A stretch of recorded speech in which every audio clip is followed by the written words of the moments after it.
अस्सलाम वालेकुम प्यारे बच्चों। आज हम पढ़ेंगे मेरी पहचान उर्दू में एक नया हर्फ। वो हर्फ है च। वो हर्फ है च। वो हर्फ है च।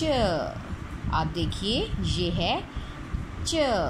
अब आप चे पे आप उंगली फेरिए इस तरह और इसकी शक्ल अंडे जैसी।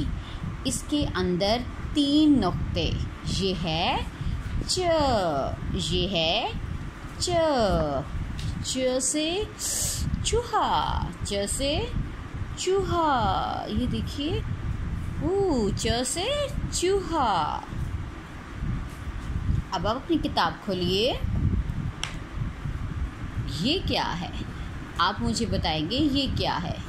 ये है हर्फ चे और इसकी आवाज़ है च। च च चिड़िया। च चाबी। च चूहा।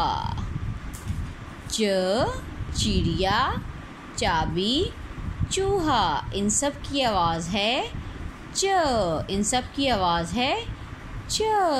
च चिड़िया की आवाज़ क्या है? चूं चूं। इसकी भी पहली जो आवाज़ है वो है च से। च से चूं चूं। चलिए अब नज़्म पढ़ते हैं। यहाँ तस्वीर देखिए।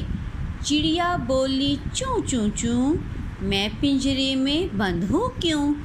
चूहा भागा चाबी लाया, चिड़िया को पिंजरे से उड़ाया। च च चिड़िया, च चाबी, च चूहा।